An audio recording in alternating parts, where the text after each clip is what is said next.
morning, everybody. Well, at least it's morning somewhere in the world. It's Roger from SketchyGOichie or ran247.com if you want to check out some images. You kind of see who this character is on your screen and what sort of artwork I've been doing over the last several years.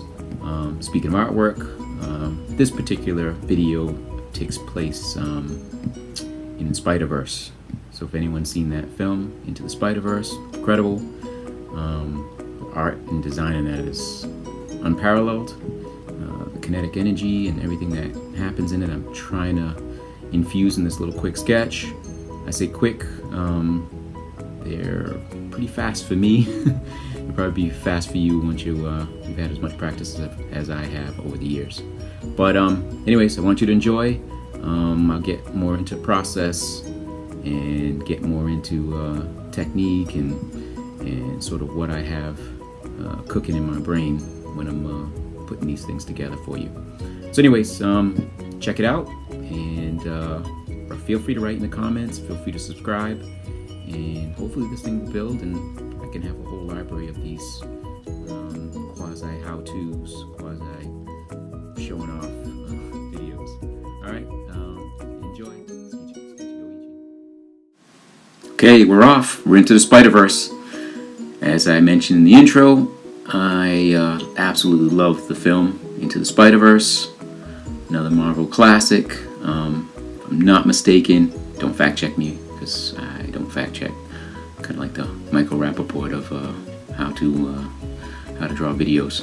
But yeah, I don't fact check, and so I think it won the Academy Award, and if it didn't, it should have. That movie's incredible.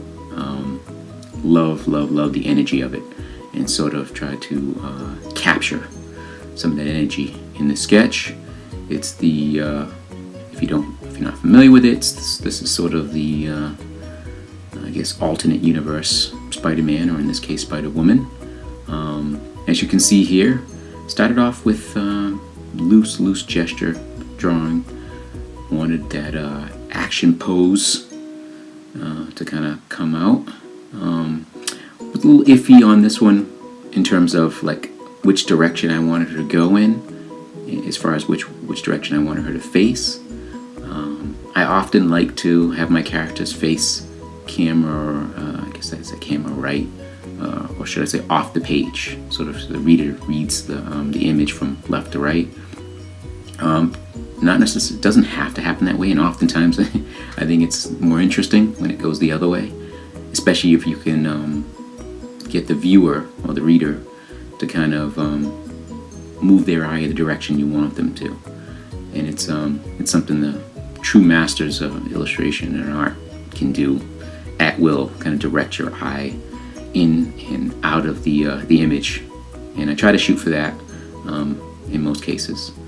So here is where I sort of, I wasn't happy with the pose. I was going to throw a little background element in. I try to do that in each case, in some way, shape, or form. Doesn't always happen. Here's where I decide, you know what, I'm going to go the other way with it. I'm going to try a different pose, and I'm going to have her face the other direction. And I think for those who like to render and want to be experimental, if you're going to face a character sort of facing left, you're going to want to either have their pose and gesture sort of bringing the viewer back off the page to the right, or at the very least have their face and eyes kind of pointing in that direction. I think it's helpful. At least I found it to be helpful in kind of directing the viewer where you want them to go. And you can see this at this point in time, I've completely reconfigured that body pose and decided to nix that background element. So I'm gonna start refining it, start plugging in the details. I found a few images online so I can kind of get the costume down. I had never seen that character before watching the movie, as much as I love comic books and still are incredibly appreciative of that artwork and that style and that genre. I haven't read many comic books recently. Don't hate me. I love comic books, still do. Can't walk by a comic book store without wanting to read them. So they're in my blood. They're in my style, and so don't hate me for that. But I'm very unfamiliar with the character and the costume. Not quite certain how similar the one in the movie is to what's in the comic books. It looks, based off the little quick Google search, it looks pretty similar, what I can tell. And so that's a cool homage that the designers in the movie did to the comic book, if that is indeed the case. Speaking of which, that's probably one of my favorite things to do is character design.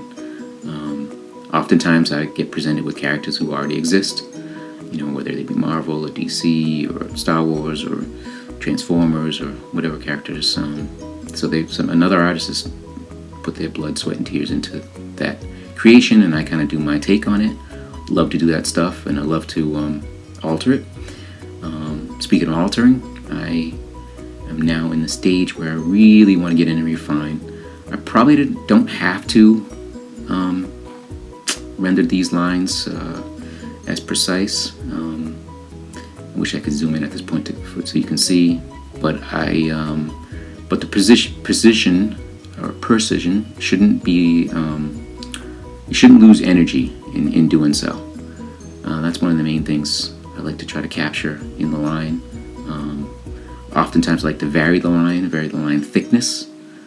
As you see there, I just sort of added a shadow in the hood to kind of separate the head from the hood that's kind of flapping in a backwards motion. And as I go throughout the figure, detailing different sections, I'm sort of playing around with line weight, and I'm about to sort of start spotting in the blacks, which to me is a huge part of giving volume to a lot of these characters. So characters that have black, don't be afraid to really punch that black in there. It's a huge factor in creating contrast.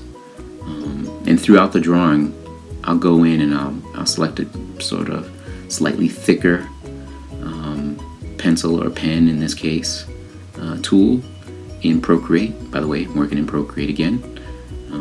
The latest version, whatever the latest version is. Again, not fact checking. So so here I'm just pulling out the detail of the costume. I noticed at that point right around the neck there is a white area. I assume that's with the hood connects to the chest and neck area. I don't know that I've fully indicated it properly, but it is indeed a sketch, and to be honest with you, I'm not getting paid for this, so so it's my thing. So I don't really mind being not as accurate. However, if it was for a client, I'd really want to dial in all the details. At this point, you can see my rationale for selecting that color pink background, that sort of mid-tone pink, almost darkish pink.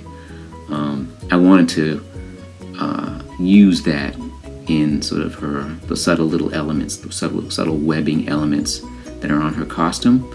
And I thought, if that's the case, I'll use that as a base and just bring in the white and bring in that sort of teal color for her shoes. Her little, they almost look like ballet slippers. And so I thought it might be interesting if I'm going to do a color piece and I'm going to render it fairly quickly and I'll be able to get in and get out. I thought it might be wise to kind of have that as a base color and just sort of add in the other colors. I'm not sure if I were doing a painting of it, if I would handle it that way. Maybe. I do have white paint, so it is one way to go. And as you can see here, I just decided to start shadowing the character. Obviously the light source is, on the left side. Therefore, everything on the right side would be the most shadowed, and even deeper shadow at this point, just to kind of keep the hood a little more light and life, and also, kind of bringing in some sort of volume to the character. Give it a little more dimensionality, but in a graphic way, though. My style, and you probably noticed this as I contribute a bunch of these videos, is definitely more graphic, not really painterly, and I have a tremendous amount of respect for those who do paint and do things in that style. It's not really my bag. I love it, I admire it, wish I could do it. Probably could, I guess, if I spent enough time. but I really enjoy getting in and out. And as you see at this point, throwing the highlights in, throwing the details of the webbing in, kind of detailing out the sort of goggles or the eye shapes. And when I get to this point, I'm starting to think, all right, do I have all the elements I need? What do I need to bring in? What sort of highlights do I need to pull out to kind of give the shape a little more volume, if you will? And so if you can see it very subtly, there's a little bit of sketch texture. I've kind of built this up in layers, so the sketch is on its own layer, and I just removed it at that point. And now I'm kind of adding a little flavor, again, to kind of get that kinetic quality of what happens in the film, and I'm sure what happens in the comics. And I love to kind of throw a sort of either a deeper or a lighter outer line once I fully render the character. And whereas it's on layers, it's really easy to do. But I would do it if I were, at a convention, kind of doing a commission for someone or doing a live sketch. I love adding that. And you can see I've kind of added in some teal sort of scratchy, sketchy lines to kind of pick up the color of their shoes. And I thought that'd be a really, really interesting thing to do. And then at some point I kind of scrapped it and decided it might be cool if that outer, sort of that darker outline was, lighter. And as you can see here, I've signed it, but I was like, let me add a little more. So I threw in this kind of web background. And you can see on the body, I've even sort of tried to add in some of that texture detailing on her costume, the black parts of her costume. So there it is, the lighter highlight, finishing touches. Here's my Spider-Woman, Spider-Verse woman. I hope you guys enjoy this. Please, again, feel free to subscribe, share these with your friends, post comments. I'm gonna probably at some point do a website, and I'll collect these someplace, not necessarily the videos, but the images, and I'll have open forums for people to kind of give their 2 cents. But anyways, so Spider-Verse, SpideyGirl Slinging, SketchyGOichie. Live your moment. Happy sketching, y'all. Peace out.